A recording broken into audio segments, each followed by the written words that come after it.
Salut à tous, alors aujourd'hui petite vidéo de présentation de mon nouvel achat, donc une carabine à plomb de la marque Crossman, c'est la Crossman Fury Nitro Piston. Donc pourquoi j'ai acheté cette carabine plutôt qu'une réplique? En fait c'est parce que pour le moment j'ai pas vraiment l'occasion de faire de l'airsoft, donc du coup je veux me rabattre un peu sur le tir sportif. Cette carabine-là avait des caractéristiques plutôt intéressantes pour ce qui est du tir sportif, donc j'ai décidé de m'en acheter une, et vu que c'est la première, au moins je me ferai une idée de ce que c'est.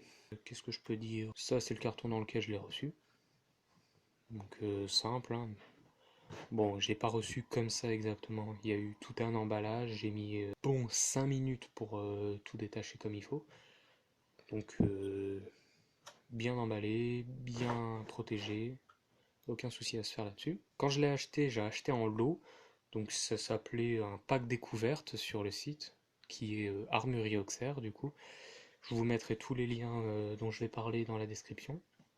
Donc Armurerie Auxerre fait des packs, un pack découverte pour ceci, donc dans la boîte, enfin dans le pack, pardon, il y avait donc la carabine que vous voyez ici, pas celle-ci, hein, celle-ci c'est pour faire une comparaison par la suite.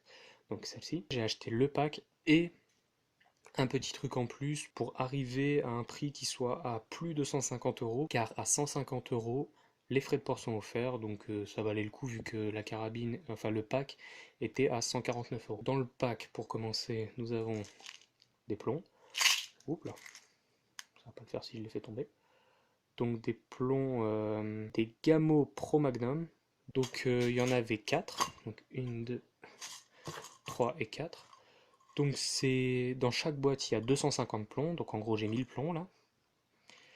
Et bon là je vais vous dire ce qu'il y a dessus. Donc calibre 4,5 mm et poids 0,49 g. Ensuite dans le pack nous avions 50 cibles, hop là, 50 cibles de 140 mm par 140 mm, donc 14 cm par 14 cm, comme celle-ci, voilà, je ne vais pas vous les montrer plus longtemps. La lunette, bon là je l'ai déjà montée mais elle était à part, la lunette ici. C'est une 4x32. Bon, les anneaux aussi, les anneaux pour la lunette qui sont déjà là et là. Hop là, c'est de là. Hop. Donc les anneaux étaient toujours dans la même boîte, mais là-dedans, dans ce petit carton, avec une clé Allen. Donc par contre, la taille de la clé Allen, je pourrais pas vous le dire parce que du coup, j'y pense pas. Je m'en souviens pas. Ensuite, ah oui, j'ai oublié. Dans le pack, nous avions aussi une cible. Une cible de tir rapide, une notice d'utilisation de la carabine, j'allais dire une notice, une feuille d'utilisation pour la lunette, un petit chiffon pour nettoyer la lunette, et pour finir, encore sur la lunette, des protections attachées par élastique d'un côté et de l'autre, pour protéger le verre de la lunette contre les rayures.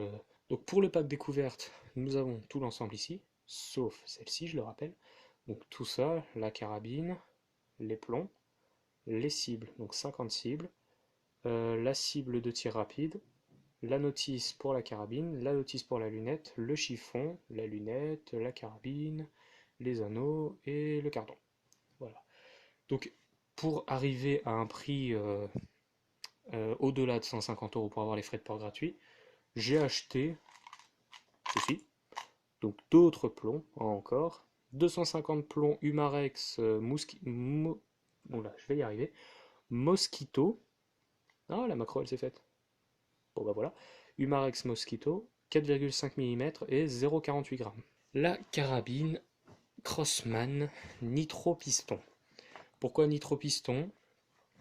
Parce que à l'intérieur de celle-ci, nous avons un piston, donc je vous mettrai la photo pour comparer. Sur celle-ci, nous avons un piston, et sur celle-ci, ou sur la plus grande majorité des carabines, ici, le type de propulsion est à ressort. Hop là. Bon, encore une fois, une petite comparaison. Celle-ci, niveau puissance, elle est à 2 joules 5. J'ai regardé sur un des sites. 2 joules 5 pour celle-ci, qui est à propulsion à ressort. Bon, elle est plus toute jeune, hein, je veux dire, elle date de... Bon, il n'y a même pas de date. Bon, elle est pas toute jeune, hein. C'est pour les intéressés, une Slavia 618, ici, là. Bon, je l'ai repeinte parce que j'avais le projet de faire une carabine steampunk, mais j'ai pas encore fini ce projet-là. Mais bon, bref, on s'intéresse pas à celle-ci, on s'intéresse à celle-ci. Donc, pour en revenir, la plupart des carabines sont à ressort. Celle-ci utilise un système de nitropiston. Ascandi Armurerie Auxerre, enfin le site où je l'ai acheté, c'est une meilleure fiabilité, une meilleure longévité aussi par rapport à ce type à la propulsion par ressort. La crosse est en polymère avec des grippes. En fait, il y a une texture sur les grippes, là, là, pareil de l'autre côté, là et là. Le talon de crosse est en, si je me trompe pas, en silicone, on va dire. Donc c'est un truc mou. C'est vachement agréable, franchement. Je suis pas du tout déçu. Et pour finir, l'embout de canon.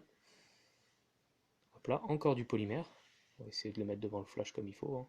Voilà. Donc encore du polymère. Et en fait, ils ont mis ça pour éviter aux utilisateurs de... Bon, je reprends celle-ci encore une fois. De carabine de mettre sa main ici. Parce que quand on transpire, ça, ça, ça attaque le métal en fait. Donc c'est pour éviter quand on l'utilise de mettre sa main directement sur le métal. Et du coup on la met ici.